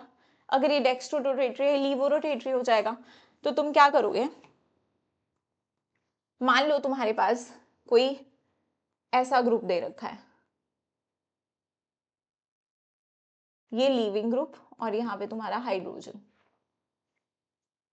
अब तुम इसका इन्वर्टेड प्रोडक्ट, तो अब तुम क्या इसको ऐसे पीछे की तरफ करने लगोगे और वो सारी इमेजिनेशन करोगे? तुम कुछ नहीं करोगे। तुमने OH नेगेटिव आयन न्यूक्लियोफाइल लिया, तुम इसको यहाँ पे लगा दो, तुमने इधर ही लगा दिया OH को। तुम बोलोगे मैम रिटेंशन होगी, बट मैंने बोला 1 इंटरचेंज करो, कोई भी इंटरचेंज कर दो। मैंने क्या किया, इसे OH को भेज दिया डैश पे, इसे भेज दिया मैंने H को यहाँ पर। तो ये तो मैंने तुम्हें ऐसे करके दिखाया, तुम्हें मन में सोचना है। तुम्हें पता होना चाहिए कि हमारा Cl निकलेगा, OH आएगा, लेकिन Cl OH की जगह नहीं आएगा। तो मैं एक इंटरचेंज कर देता हूँ और यहाँ पे OH लगा देता हूँ और यहाँ पे रख देता हूँ H को। इंटरचेंज भी दिखा दिया तुमने, बन गया तुम्हारा इन्वर्टेड प्रोडक्ट। देख लो कॉन्फ़िगरेशन, ये तुम्हारा पहला ग्रुप, ये दूसरा, ये तीसरा, ये चौथा। इसकी कॉन्फ़िगरेशन क्या हुई, एंटी क्लॉकवाइज जा रहा है S, इसकी 1 2 3 4। मैम ये भी हमारा एंटी क्लॉकवाइज जा रहा है, बट देखो फर्स्ट प्रायोरिटी का ग्रुप है तुम्हारा ब्रोकन लाइन पे, तो S आया तो R हो जाएगा। तो ये S बन रहा है, एक R। सिंपली एक इंटरचेंज क्या करो, ये मैंने तुम्हें अपना बता दिया, इसी तरह से करके तुम लोग किया करो, प्रोडक्ट बनाया करो। अब यहाँ पर SN1 की बात हो रही है। तो देखो बेटा SN1 में ना जो कार्बोकेटाइन बनता है, जो तुम्हारा कार्बोकेटाइन बनता है वो कैसा है, प्लेनर है ना। 3 बॉन्ड बनाए हैं तो एक इसमें p ऑर्बिटल खाली होगा, खाली होगा, और ये मेरा ऐसे है कार्बोकेटाइन, एक प्लेन पे है, ये सारे बॉन्ड एक प्लेन पे है। तो मेरा न्यूक्लियोफाइल ऊपर से भी आ सकता है, नीचे से भी आ सकता है। जो मेरा न्यूक्लियोफाइल आएगा वो ऊपर से भी आ सकता है, नीचे से भी आ सकता है। तो इसमें बेटा तुम्हारी रिटेंशन भी हो सकती है अगर तुम्हारा कायरल कार्बन है, और तुम्हारी इन्वर्जन भी हो सकती है। दोनों प्रोडक्ट बन जाएंगे। देखो OH नेगेटिव, OH नेगेटिव, एक बार तुमने OH कहाँ लगाया, जहां पे तुम्हारा लीविंग ग्रुप है, जहां से तुम्हारा लीविंग ग्रुप गया वहीं पे तुमने OH लगा दिया, तो रिटेंशन। लेकिन उसके ऑपोजिट में अगर तुमने लगाया तो इन्वर्जन। अब NCERT लिखता है कि तुम्हारी यहाँ पे क्या होती है, रेसिमाइजेशन होती है ना। और वो बोलता है कि 50% तुम्हारा R बनता है, 50% S बनता है। ठीक है, मतलब 50% रिटेंशन प्रोडक्ट बनता है, 50% तुम्हारा इन्वर्जन वाला प्रोडक्ट बनता है। लेकिन ऐसा नहीं होता है, इन्वर्जन प्रोडक्ट तुम्हारा स्लाइटली ज्यादा बनता है। तो यहाँ पे अगर मैं बोलूं तो बेटा पार्शियल रेसिमाइजेशन होती है, पार्शियल रेसिमाइजेशन होती है, कंप्लीट रेसिमाइजेशन नहीं होती है, और इन्वर्जन वाला प्रोडक्ट ज्यादा बनता है। तो मैम देखो यहाँ पे आपने बना दिया कार्बोकेटाइन। अब तुम खुद सोचो बेटा, ये दोनों मॉलिक्यूल यहाँ से कार्बोकेटाइन बन रहा है, ठीक है जी। ये इस पे CH3 ग्रुप है, ये CH3, ये क्या, अच्छा C2H5 इथाइल ग्रुप है, ये इथाइल ग्रुप है, ये H ग्रुप है, और यहाँ से तुम्हारा Br बाहर निकल रहा है क्योंकि कार्बोकेटाइन ने बनना है। अब मान लो ये निकल गया, इनका ब्रेकअप हो गया, पुराना रिश्ता इसने तोड़ दिया, लेकिन थोड़ी बहुत अट्रैक्शन तो होगी ना, थोड़ी बहुत अट्रैक्शन तो होगी। ब्रेकअप हुआ है लेकिन कहीं उसको जाते जाते थोड़ा सा तो हो रहा है, देख रहा है वो पीछे मुड़ के। अब इनका ब्रेकअप हो रहा है तो नया बंदा आएगा, वो सोचेगा यार ये सही मौका है ना, ये सही मौका है, तो न्यूक्लियोफाइल आएगा। इस रास्ते में आने में उसको थोड़ी सी तो तकलीफ होगी क्योंकि ये अभी भी उससे उसको देख रहा है, उसको थोड़ा थोड़ा दुख है, पूरा नहीं जा पाया है। तो वो क्या करेगा बेटा, रिटेंशन वाला प्रोडक्ट आगे से आएगा ना, जहां से अगर लीविंग ग्रुप गया वहीं से तो आएगा, तो बनेगा रिटेंशन। लेकिन यहाँ पे क्योंकि अभी ये बेचारा बिछड़ ही रहा है, अभी इतनी दूर तक ये नहीं पहुंचा है, तो यहाँ पे तुम्हारा जो रिटेंशन वाला प्रोडक्ट है वो थोड़ा कम बन जाएगा क्योंकि इतना ज्यादा अप्रोच खुल के नहीं कर पाएगा, लेकिन पीछे से आके अच्छे से अप्रोच कर लेगा, तो इन्वर्जन वाला ज्यादा अच्छे से बन जाएगा। इसे हम कहते हैं टाइट आयन पेयर। लेकिन ये सारी बातें NCERT में लिखी नहीं है, तो हमें जरूरत नहीं है वहां तक डिस्कस करने की। लेकिन आजकल नीट में जो सवाल आ रहा है ना, वो तुमको पार्शियल रेसिमाइजेशन का ऑप्शन दे रहा है। कई बार नहीं भी देता है क्योंकि वो मेंशन नहीं करता है, लेकिन मान लो तुम्हारे ऑप्शंस में कुछ 2-3 सालों से देखा जा रहा है कि पार्शियल रेसेमाइजेशन लिख के दे रहा है। अगर उसने बोला कि SN1 रिएक्शन हुआ है, पार्शियल रेसेमाइजेशन, रेसेमाइजेशन, इन्वर्जन, रिटेंशन, तुम्हारा करेक्ट आंसर होगा पार्शियल रेसेमाइजेशन। अगर वो पार्शियल रेसेमाइजेशन नहीं देता है, तब तुम लिख के आओगे कंप्लीट रेसेमाइजेशन, आंसर टिक करके आओगे। तो ये बात समझना काफी इंपॉर्टेंट थी, ये तुमको मैंने बता दी, क्योंकि जो क्वेश्चन पैटर्न हमें देखने को मिल रहा है उसके अकॉर्डिंग हमें इसी तरह से आंसर करना है। आई थिंक तुम्हें बात समझ आ गई है। अब आ जाओ तुम्हारे एलिमिनेशन रिएक्शंस पे।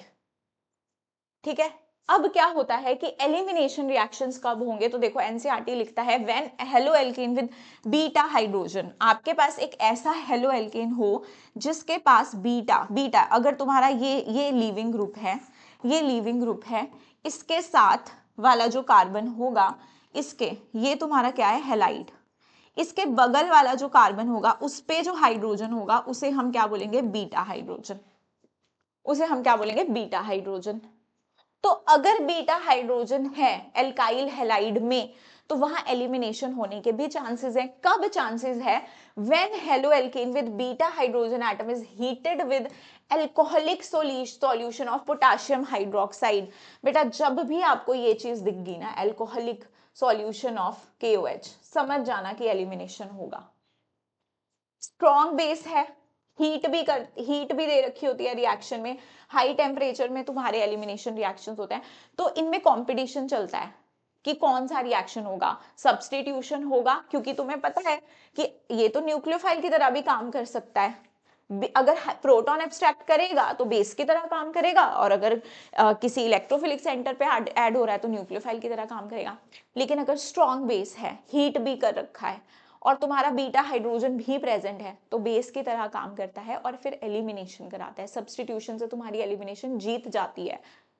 तो यहाँ पे एलिमिनेशन होगी, ये हाइड्रोजन निकलेगा और यहाँ से लीविंग ग्रुप बाहर जाएगा और तुम्हारे पास बन जाएगा एल्कीन, एल्कीन का फॉर्मेशन हो जाएगा। फिर तो ध्यान रखिए, कभी भी तुम्हें अल्कोहलिक पोटेशियम हाइड्रोक्साइड क्वेश्चन में दिख गया, तुम्हें करवानी है एलिमिनेशन। अब आ जाओ, तुम्हें ये एग्जाम्पल दे रखा हुआ है यहाँ पे, ये है तुम्हारा लीविंग ग्रुप। अब इसमें देखो, इसमें क्या बताया कि दो दो बीटा है, मैम ये भी बीटा पोजीशन है, ये तुम्हारा हेलाइड है, इसके बगल में 2 कार्बन है, ये भी बीटा है। अब ये कह रहा है मैं कहां से बीटा H निकालूं, तो तुम बेटा बीटा H दोनों से निकाल के देख लो। एक बार इससे निकाला तो ये एल्कीन बनी, एक बार इससे निकाला तो ये एल्कीन। जो ज्यादा सब्स्टिट्यूटेड एल्कीन बनेगी, कहने का मतलब है जिसके पास ज्यादा अल्फा H होंगे वो ज्यादा स्टेबल होगी। इस पे देख लो, इस पे कितने हैं, इस डबल बॉन्ड के अराउंड ये अल्फा 3 2 5 अल्फा H। इस पे देख लो, इस डबल बॉन्ड के अराउंड यही है तुम्हारा अल्फा, तो 2 अल्फा H है। तो ज्यादा स्टेबल, या बोल दो मोर सब्स्टिट्यूटेड ये है, अभी इसमें मिथाइल है, इस तरफ इथाइल है।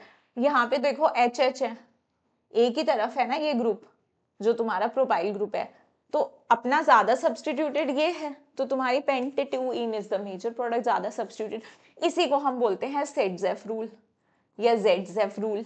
ये देखो सेट-जेफ रूल, इसी को बोला जाता है। तो ये बन गया तुम्हारा एलिमिनेशन का प्रोडक्ट।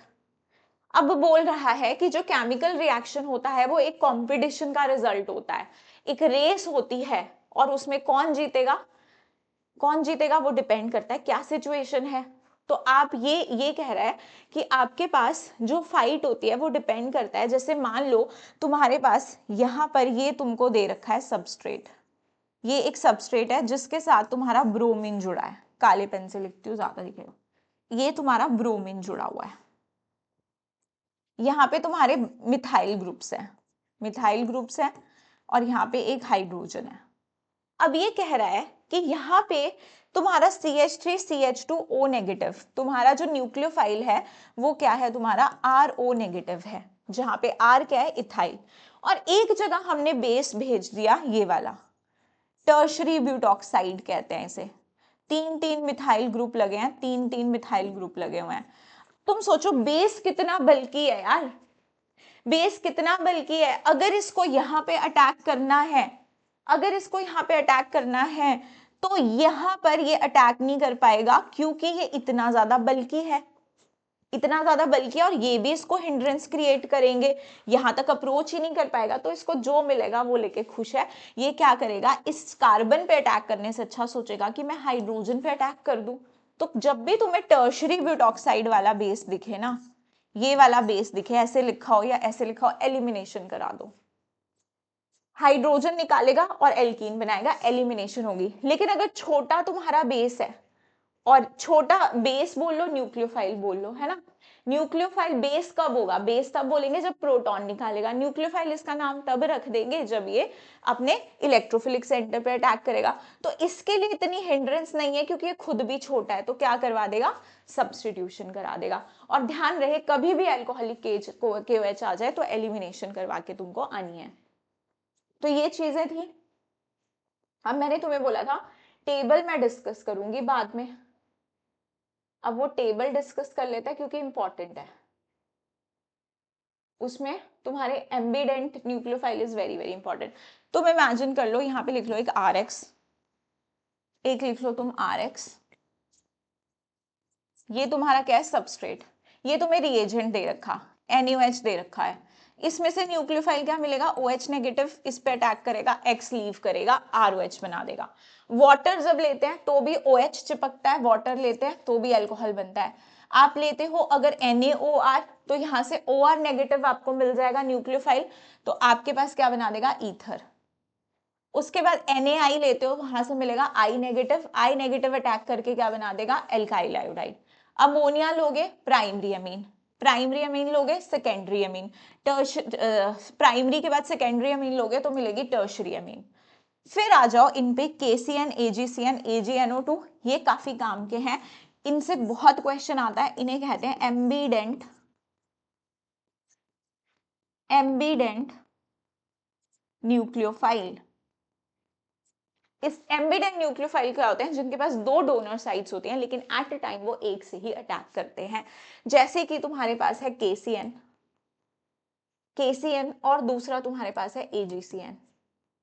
अब भाई यहाँ पे कैसे इंटरेक्शन है, आयनिक, तो कैसे टूटेगा, K पॉजिटिव CN नेगेटिव में।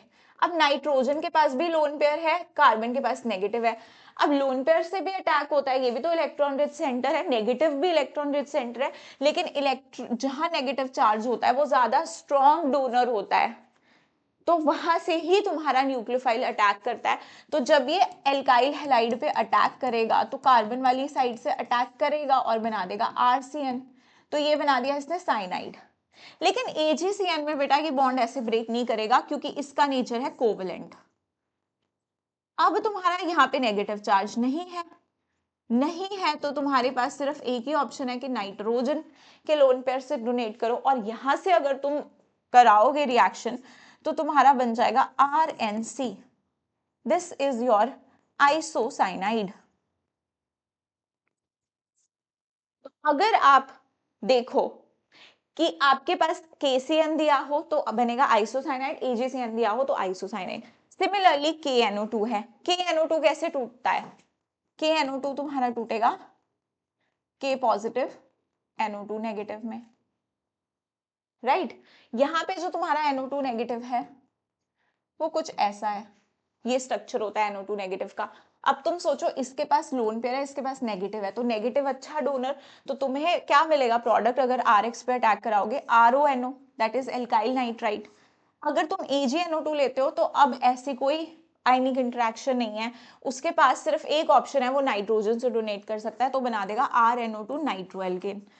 ये हो गए तुम्हारे एम्बिडेंट न्यूक्लियोफाइल। अब RCOAG लोगे तो RX पे अटैक करेगा, ये CO नेगेटिव, X गया तो बना देगा ester. LiLH4 is a source of hydride donor, RX पे ये अटैक करेगा और क्या बना देगा, एल्केन।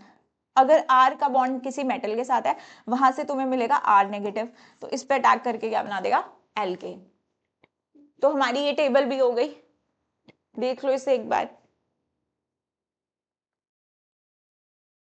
देखो हमने इतना पढ़ लिया, अब हम इस पेज पे पहुंचे थे। हाँ, रिएक्शन विद मेटल्स है नेक्स्ट, सब्स्टिट्यूशन रिएक्शन हो गए मेटल्स के साथ। देखो तो एल्काइल हैलाइड तुम्हारा अगर Mg के साथ में रिएक्शन करा दूं, एल्काइल हैलाइड का ड्राई ईथर की प्रेजेंस में, तो क्या बन जाता है भाई, ग्रिग्नार्ड रिएजेंट। और ग्रिग्नार्ड रिएजेंट बन गया तो समझो इससे तुम बहुत सारी चीजें बना सकते हो। बन कैसे रहा है बेटा, एल्काइल हैलाइड का रिएक्शन मैग्नीशियम के साथ करा रहे हैं ड्राईथर की प्रेजेंस में, तो हमें ग्रिग्नार्ड रिएजेंट मिल रहा है या ग्रिग्नार्ड रिएजेंट मिल रहा है।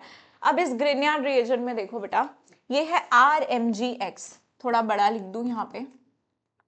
अब देखो ये मेटल है तो इस पे आएगा पार्शियल पॉजिटिव, इस पे आएगा नेगेटिव। वाह भाई, कार्बन पे आ गया नेगेटिव चार्ज। अब तो हम बहुत कुछ सिंथेसाइज कर सकते हैं यहाँ से।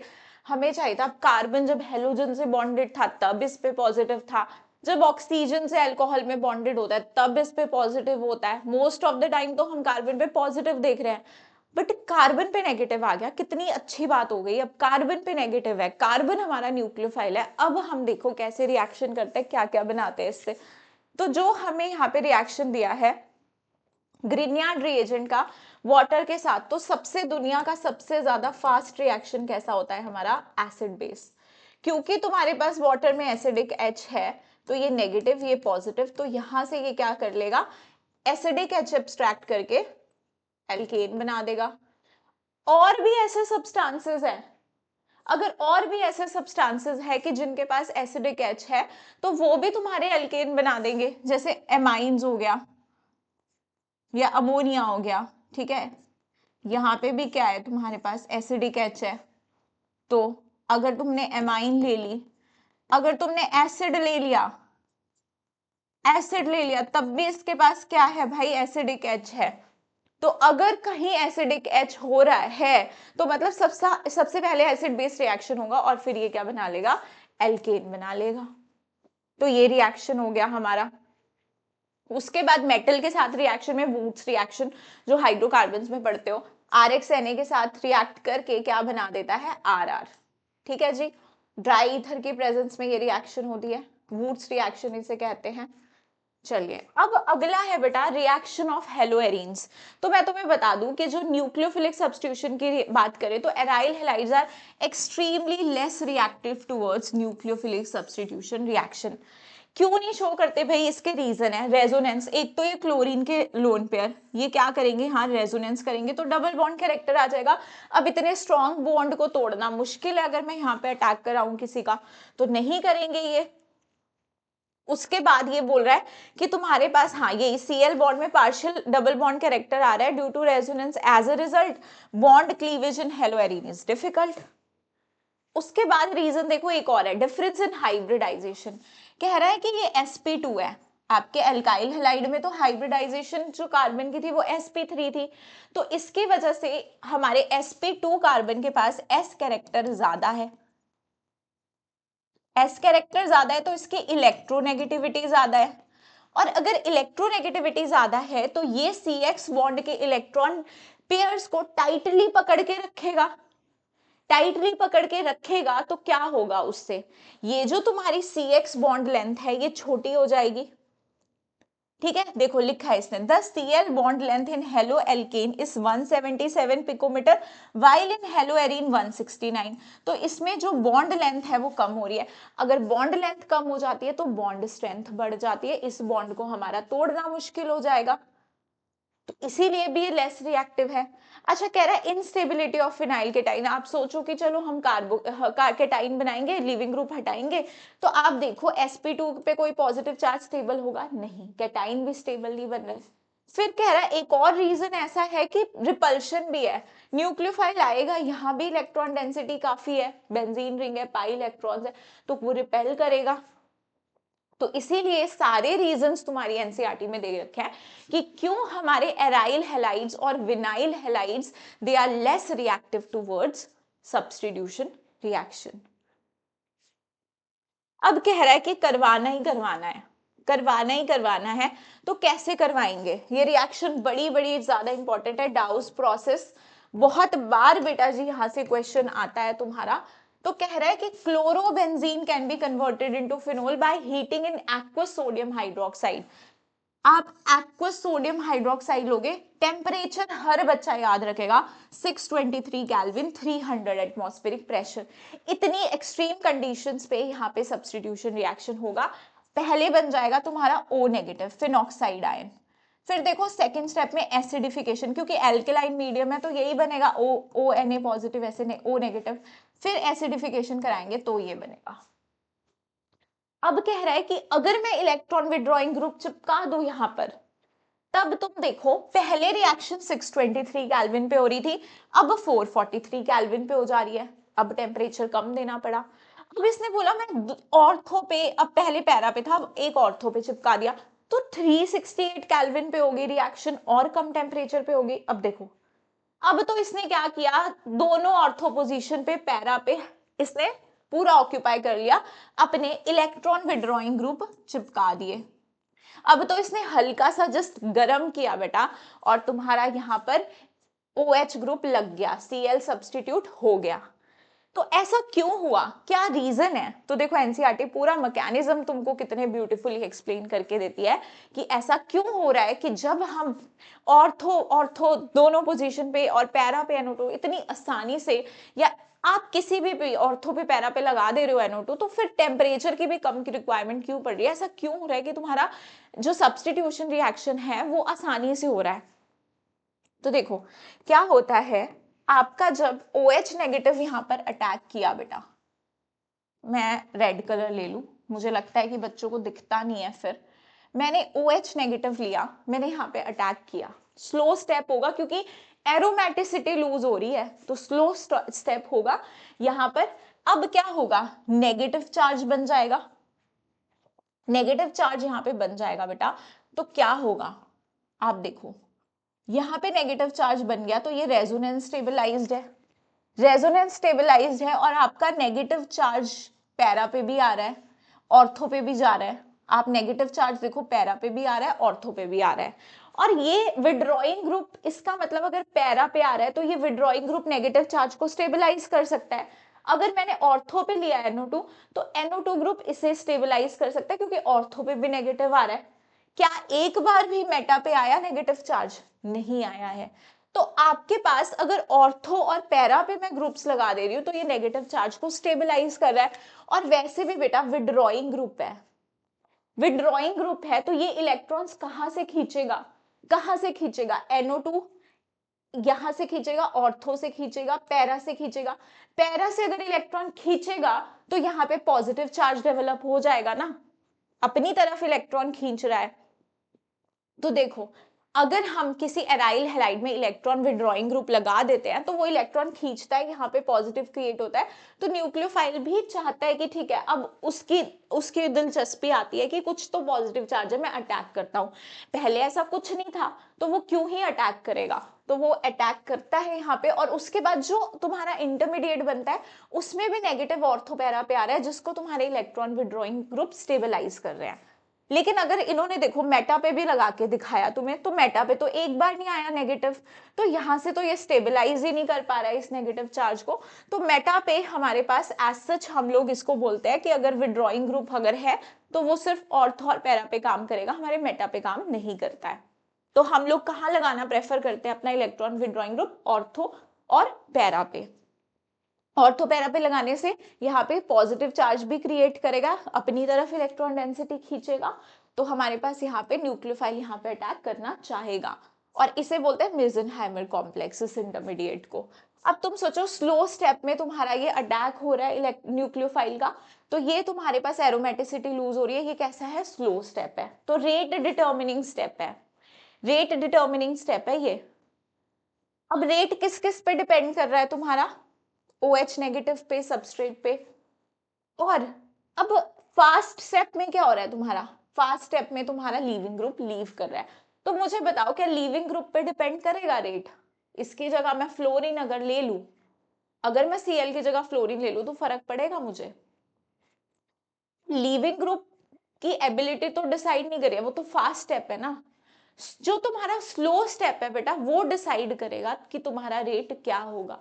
तो यहाँ पे तुम स्लो स्टेप में देखो कि स्लो स्टेप तो मैम अटैक ऑफ न्यूक्लियोफाइल है, और अगर यहाँ पे जितना इलेक्ट्रोनेगेटिव ग्रुप अटैच रहेगा उतने वो इलेक्ट्रॉन्स अपनी तरफ खींचेगा।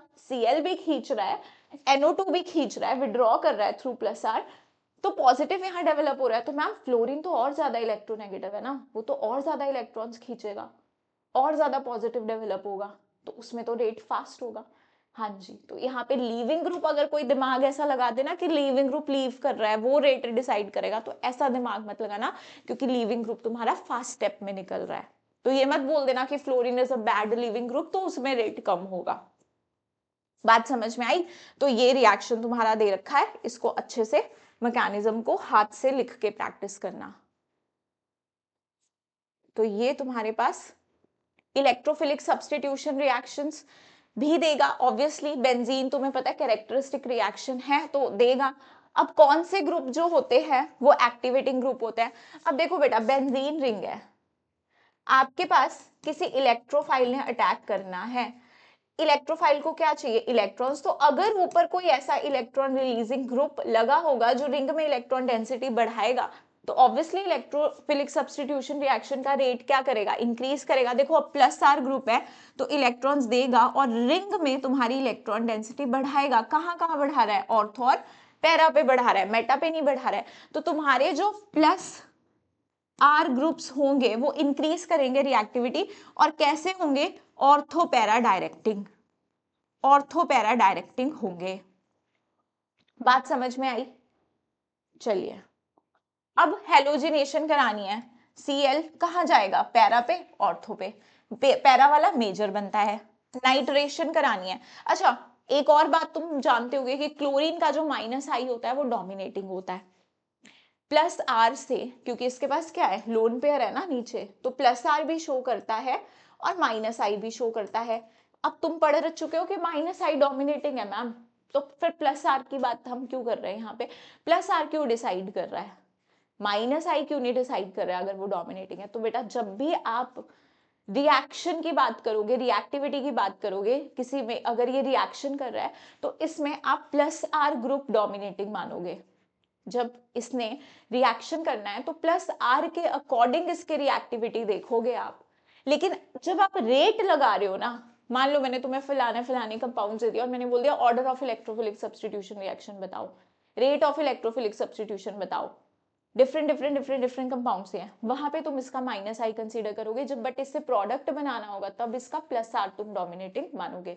तो यहाँ पर तुम्हारा ये प्लस आर शो कर रहा है, उसके अकॉर्डिंग हमारे ऑर्थोपैरा एनसीईआरटी में लिखी हुई है ये चीज, एक क्वेश्चन के फॉर्म में तुम्हें समझाया गया। अब नाइट्रेशन, नाइट्रेशन भी खाओगे ऑर्थोपैरा। उसके बाद तुम सल्फोनेशन कराओगे, क्या मिलेगा? ऑर्थोपैरा मिलेगा। फ्रीडल क्राफ्ट रिएक्शन, ठीक है, Friedel craft alkylation, ortho para. Acylation, acyl group कहां लगेगा? ऑर्थोपैरा। ये देखो, although chlorine is electron withdrawing group yet it is orthopara directing in electrophilic aromatic substitution reactions। तो इस पूरे पैराग्राफ को एक बार अच्छे से रीड मारना, और साफ साफ लिखा है कि रिएक्टिविटी इज दस controlled by the stronger inductive effect and orientation is controlled by resonance effect. ठीक है, तो एनसीईआरटी हमें बोलती है कि ओरिएंटेशन कहाँ ग्रुप अटैच होगा, ऑर्थो पे, पैरा पे या मेटा पे, वो तुम्हारा प्लस आर डिसाइड करता है हेलोजेंस के केस में। लेकिन तुम्हारी रिएक्टिविटी का जब तुम्हें ऑर्डर लगाना होता है वो माइनस आई कंट्रोल करता है। ठीक है, ये देख लो लाइन। अब वुड स्प्लिटिंग रिएक्शन, ठीक है जी, आप एक आपने एल्काइल हैलाइड ले लिया, एक एराइल हैलाइड ले लिया, तो तुम्हारे पास क्या बन जाएगा? एक तुम्हारे पास इस तरह से बन जाएगा कंपाउंड, ये आर और ये एराइल ग्रुप्स तुम्हारे क्या कर जाएंगे? जुड़ जाएंगे, जैसे टॉल्विन का फॉर्मेशन करना हो। यहाँ पे अगर दोनों ही तुमने एराइल हैलाइड ले लिया, उस रिएक्शन को क्या बोलते हैं हम? Fitting reaction. तो तुम्हारा डाइफिनाइल बन जाएगा। अब ये तुम्हारे कुछ इंटेक्स्ट क्वेश्चन है, जैसे which alkyl halide from the following pairs would expect to react more rapidly by SN2 mechanism. तो क्या हम बता सकते हैं मैम ये 2 डिग्री, ये 1 डिग्री, तो 1 डिग्री में SN2 फास्ट, ये 3 डिग्री, ये 2 डिग्री, तो 2 डिग्री में फास्ट। यहाँ पे मैम ये 1 डिग्री है, ये भी 1 डिग्री है, लेकिन यहाँ पे ब्रांचिंग है और ये पास में है, जस्ट तुम्हारे बगल वाले कार्बन पे है। अगर ये अल्फा है तो ये बीटा, इस पे ब्रांचिंग। अच्छा, इस कार्बन को बोलेंगे अल्फा, तो अल्फा पे ब्रांचिंग, यहाँ पे अल्फा बीटा, बीटा दूर है ये, तो इतनी हिंड्रेंस क्रिएट नहीं करेगा, तो इस पे आई थिंक ये क्वेश्चन कर लोगे। SN1 ये 3 डिग्री मैम, ये 2 डिग्री, तो इसमें फास्ट। यहाँ पे मैम ये 2 डिग्री, ये 1 डिग्री, तो इसमें फास्ट। ये भी तुम बना लोगे। Mg क्या बन जाएगा यहाँ से? तुम्हारा ग्रीन यार्ड रिएजेंट बन जाएगा। यही पूछा है तुमसे इंटरमीडिएट। फिर वाटर के साथ रिएक्शन करा दोगे तो क्या बन जाएगी, साइक्लोहेक्सेन। यहाँ पे भी तुम्हारा क्या बन जाएगा, ग्रिग्नार्ड रिएजेंट। D2O के साथ रिएक्शन करा दोगे तो तुम्हारे पास क्या बन जाएगा यहाँ से, RD, मतलब ये R ग्रुप क्या है तुम्हारा यहाँ पे, CH3CH। तो तुम्हारा इंटरमीडिएट क्या बन रहा होगा यहाँ पे, CH3CH MgBr, है ना। यहाँ पे देखो, यहाँ से RX से अगर ये बना है तो इसका मतलब R तुम्हारा ये रहा होगा, ठीक है। फिर दो एल्काइल ग्रुप कपल करके ये बना दिए होंगे। अब अगर इसका रिएक्शन Mg के साथ करा दो तो यहाँ Mg आ जाएगा, H2O से H ले लेगा तो यहाँ पे ये प्रोडक्ट बन जाएगा, ठीक है। ये रिएक्शन मैंने तुम्हें वैसे ही जल्दी में करके बता दिया क्योंकि इनका मैकेनिज्म पढ़ लिया है। अब तुम अपने हाथ से करोगे तब तुम्हें ज्यादा समझ में आएंगे। अगर इनको ढंग से करके देखोगे, अब देखो 1 सेकंड में नहीं लगता, अब मैं कर रही हूँ क्योंकि मेरे माइंड में चीजें हैं तो मैं 1 सेकंड में कर रही हूँ, क्योंकि ऑर्गेनिक का यही है। बच्चों को लगती बुरी है लेकिन सबसे प्लस पॉइंट ये है कि बहुत टाइम सेविंग है हमारी एग्जाम में। सबसे जल्दी तुम इसका क्वेश्चन बना सकते हो, जैसे तुम अपनी बायो में करते हो ना कि याद है तो फटाफट टिक कर दिया, वैसे ही ऑर्गेनिक में होता है, ठीक है जी। तो हमें अब आगे हम लोग अपने पॉलीहेलोजन कंपाउंड्स पे। तो डाइक्लोरोमीथेन सबसे पहला है, डाइक्लोरोमीथेन। अब इनमें क्या है कि यूजेस बता रखे हैं कि जैसे हम डाइक्लोरोमीथेन को सॉल्वेंट की तरह यूज करते हैं as a paint remover, propellant in aerosols किस किस में यूज करते हैं, तो ये यूजेस है कि कहाँ कहाँ यूज करेंगे। Direct contact with ice can cause cornea, हो सकता है यार कभी एक यूज आ गया, ज्यादा चांसेस नहीं होते हैं लेकिन आ गया, फिर क्या करोगे, तो एक बार रीड मान लेना इनको। क्लोरोफॉर्म है, बेहोश कर देते थे, एनेस्थीसिया के लिए यूज होता है ना, सेफर एनेस्थेटिक है। उसके बाद हमारा क्लोरोफॉर्म रेफ्रिजरेंट्स में यूज होता है for the production of freon refrigerant, freons बनते हैं इसके। मेजर यूज तो क्लोरोफॉर्म का यही है, प्रोडक्शन ऑफ फ्रीऑन, और ये हमें वैसे भी पता होता है। अब कहता है कि अगर आप इसे ब्रीदिंग कर लो, breathing about 900 parts of chloroform per million, अगर इतना तुम कर लोगे फॉर शॉर्ट टाइम तो तुम्हें डिजीनेस कॉज करेगा, फटीग कॉज करेगा, हेडेक कॉज करेगा। और ये देखो CHCl3 ऑक्सीजन के साथ मिलकर बहुत ही पॉइजनस गैस बना देता है, phosgene, carbonyl chloride, carbonyl chloride also known as phosgene. ये जो होती है ये काफी पॉइजनस तुम्हारी गैस होती है, इसलिए हम इसे डार्क कलर की बॉटल में स्टोर करके रखते हैं ताकि ये बाहर ना निकले। फिर है ट्राईआइडोमीथेन, ट्राईआइडोमीथेन CHI3।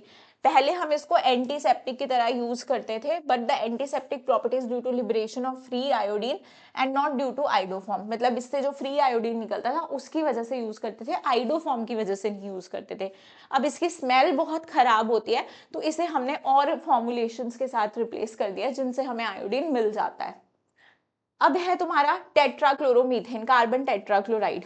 तो ये हमारी काफी लार्ज क्वांटिटी में प्रोड्यूस होती है, मैन्युफैक्चर होती है of refrigerants and propellants for aerosol cans, इनके लिए। अब इसे हम लोग इसके जो यूजेस है यहाँ पे या फिर जो हार्मफुल इफेक्ट्स है वो भी सारे दे रखे हैं। There is some evidence that exposure of carbon tetrachloride causes liver cancer in humans, dizziness, headedness, nausea, vomiting, ये सारे इसके कुछ ऐसे फीचर्स हैं, हो सकता है कभी एग्जाम में पूछे जाए। फ्रीऑन्स की बात करें तो कैसे बनाते हैं हम, स्वार्ट्स रिएक्शन से, क्योंकि ये क्या है, क्लोरोफ्लोरोकार्बन्स है भाई, तो फ्लोरीन हम कैसे इंट्रोड्यूस कराते हैं, थ्रू स्वार्ट्स रिएक्शन। तो हो सकता है कभी कुछ रिलेट करके तुम्हें स्वार्ट्स रिएक्शन का इक्वेशन हो बट इससे कुछ रिलेट करके वो तुम्हें पूछ ले। इसके बाद आ जाओ DDT। DDT का स्ट्रक्चर इंपॉर्टेंट है, देख लो इसे एक बार। हमारे पास इसमें से कई बार पूछ लिया जाता है कि हमारे पास जो DDT है उसका स्ट्रक्चर जो है वो क्या होगा या उसका नेम क्या होगा। तो क्या है ये, डाइक्लोरो डाइफिनाइल ट्राइक्लोरोइथेन। आप देखो यहाँ पे आपके पास कैसे है, डाइक्लोरो, ये है तुम्हारा क्लोरोफिनाइल, ठीक है, ये है तुम्हारा, ये है फिनाइल ग्रुप, इस पे 2 क्लोरीन लगे हैं तो डाइक्लोरो डाइफिनाइल, ये इस कार्बन के साथ जुड़ा हुआ है डाइक्लोरो डाइफिनाइल। और तुम्हारे पास क्या है ये, उसके बाद ट्राइक्लोरो इथेन, अब एक और कार्बन है तभी इथेन बोला जिसके ऊपर 3 क्लोरीन जुड़े हुए हैं, तो ये तुम्हारा DDT का स्ट्रक्चर है। अब बोलता है the use of DDT increase enormously on a world wide basis after world war two, primary because of its effectiveness against mosquito that spreads malaria. तो मच्छर मारने के लिए हम इसे यूज करते थे क्योंकि काफी मलेरिया उस टाइम पे फैल रहा था। लेकिन इसकी और प्रॉब्लम्स थी। However problems related to extensive use of DDT began to appear in late 1940s। Many species of insects develop resistance हो गया उनका डीडीटी के लिए, and it was also discovered to have high toxicity towards fish. The chemical ability of DDT and its fat solubility compounded the problem. DDT is not metabolized very rapidly by animals instead. तो क्या था कि काफी ज्यादा इसका use हो रहा था और काफी रेजिस्टेंस भी इसका डेवलप हो चुका था। अपने पास जो एनिमल्स थे उन्होंने भी कर लिया था, काफी इनके इंसेक्ट्स थे, सॉरी एनिमल्स नहीं इंसेक्ट्स थे, उन्होंने भी रेजिस्टेंस डेवलप कर दिया था। तो इसका जो यूज था वो बैन कर दिया था यूएस ने इन 1973, लेकिन कुछ वर्ल्ड के पार्ट्स में अभी भी यूज होता है। तो ये था तुम्हारा डीडीटी। अब ये क्वेश्चन, ये हमारा हो गया चैप्टर खत्म, इसकी समरी वगैरह तुम पढ़ लेना। बाकी जो इसके एनसीईआरटी के एक्सरसाइज क्वेश्चंस है बेटा उनको जरूर से कर लेना, वहां से भी डायरेक्ट क्वेश्चंस तुम्हें उठ के आएंगे। इन टेक्स्ट तो मैंने तुम्हारे साथ सारे डिस्कस कर ही लिए। So that's all for this session. Thank you so much for watching.